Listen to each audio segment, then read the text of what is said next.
రేవంత్ సర్కారు నిరుద్యోగులపై కక్ష సాధింపు చర్యలకు పాల్పడుతున్నది.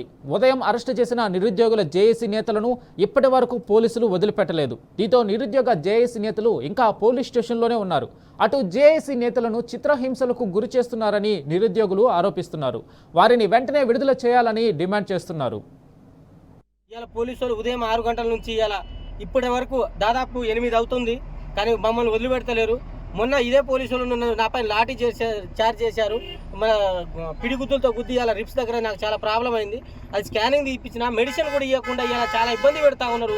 మరి రేవంత్ రెడ్డి గారు మీకు ఒకటే చెప్తా ఉన్నాం, మమ్మల్ని చంపడానికి ప్రయత్నం చేస్తున్నారు. నిరుద్యోగులు చావడమే మీకు మంచిదైతే మరి ఆ విధంగా మీరు చంపండి, ఎండ్రీని తాగి చావమంటున్నారు. అట్లాంటి వేరాలు ఉంటే మేము తాగి వస్తలేమని చెప్పేసి మమ్మల్ని పోలీసుల చేత కానీ మీరే చంపేయడానికి ప్రయత్నం చేస్తా ఉన్నారా? మా మీద కుట్ర అయితే ఏదో జరుగుతూ ఉంది. ఎన్కౌంటర్ చేయడానికి మాత్రం భారీగా కుట్ర అయితే మాత్రం జరుగుతుంది. 6:30 గంటలకు తీసుకొచ్చిన ప్రివెంటివ్ అరెస్ట్ ఇప్పుడు దాకా కొలిక్కి రావడం లేదు. ఎక్కడ తీసుకెళ్తున్నారో అర్థం కావట్లేదు, ఏం చేస్తున్నారో అర్థం కావట్లేదు. మరి ఇది ప్రజాప్రభుత్వమా, పలిమాల ప్రభుత్వమా? మరి ఎక్కడ సంతకాలు పెట్టా ఉంటారు, అరెస్ట్ అంటారు, మరి ఎన్కౌంటర్ చేస్తారా? చంపేస్తారా?